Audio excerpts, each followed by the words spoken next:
Look, your friend already told us everything. The officer leans in. He said you were there. He said it was your idea. Now's your chance to explain your side. You feel the pressure instantly. Wait, what friend? Did someone really talk? Or is this a tactic? What do? What should you say? And here's the real question.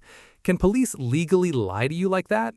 Because in that moment, one sentence from you can change everything. One attempt to clear things up can turn into a confession. One emotional reaction can lock you into a version of events you can't take back.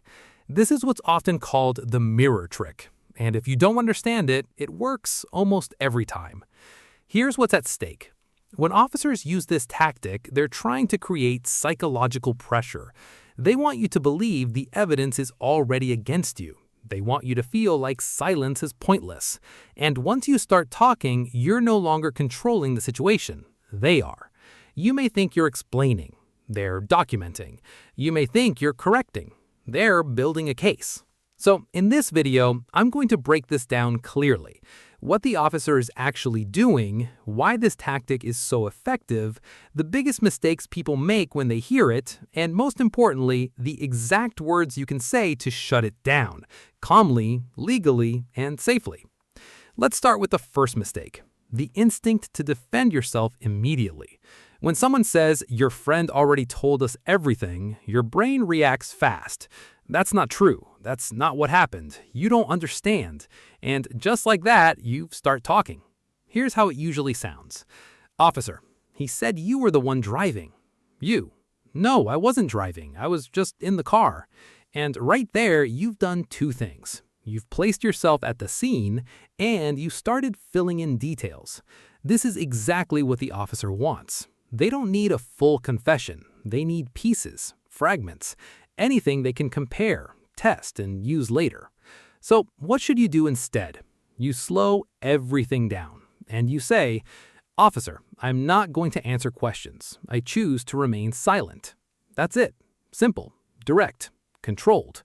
Why does this work? Because you're not reacting emotionally. You're not engaging with the claim. You're shutting down the conversation entirely. You're removing the officer's ability to guide your words.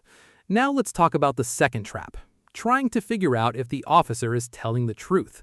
People get stuck here. Wait, did someone really talk? Maybe they have evidence. Maybe I should explain just a little. That curiosity is dangerous because it pulls you into the conversation. And once you're in, it's very hard to get back out cleanly. Here's what you need to understand. Whether the officer is telling the truth or not does not change your safest response. Let me say that again. It does not matter. True or false, your response stays the same. Silence. Controlled verbal silence. So if the officer pushes again, "Officer, we already know what happened. This is your chance to help yourself." You respond, "I understand, officer. I'm choosing to remain silent." That consistency is what protects you. Not guessing, not analyzing, not reacting. Now let's move to the third mistake. People try to partially cooperate. They think if they just explain one detail, it will make things better. I'll just clear up one detail. I'll just correct that one thing. But here's the problem. Once you start talking, you don't control where it ends.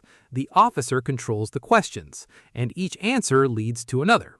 So instead of partial cooperation, you need controlled compliance. There's a difference. You comply with lawful instructions, but you do not provide information. If the officer continues pressing, you can say, "I'm not answering questions without a lawyer present." This is critical because now you've done two things. You've invoked your right to remain silent, and you've requested legal representation. Why does that matter? Because once you clearly request a lawyer, interrogation is supposed to stop. Now, does it always stop immediately in real life? Not always.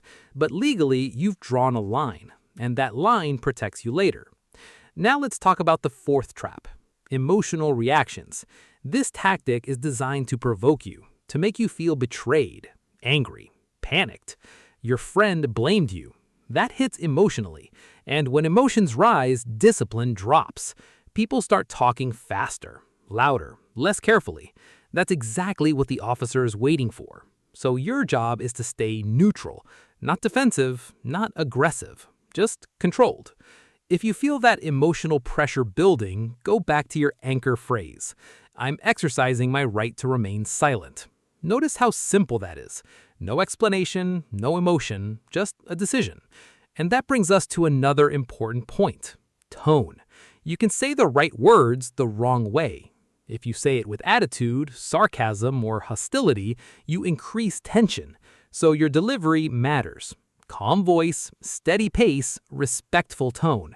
You're not challenging the officer, you're asserting your rights. Now let's address another variation of the mirror trick.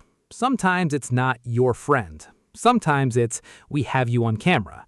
We found your fingerprints. We already know everything. Different words, same goal. They're creating the illusion that silence is useless. But again, your response does not change. You do not try to outsmart it. You do not try to test it. You do not try to explain your way out of it. You stay consistent. I'm not answering questions. I would like to speak to a lawyer. That's it. Simple, direct, no openings, just control. And that's how you shut the mirror trick down. Not by arguing, not by outsmarting it, but by refusing to engage with it at all. So here's the framework you need to remember. Stay calm, do not react emotionally, do not try to explain, do not consent to questioning, clearly state that you are remaining silent, clearly request a lawyer, and then stay consistent. Because once you break that consistency, even for a moment, the door opens again. And if you think this tactic is powerful, wait until you see what happens when officers say, "We just need you to step inside and clear a few things." That's where a lot of people walk straight into a full interrogation without realizing it. Watch the next video because what you say in that moment can decide everything.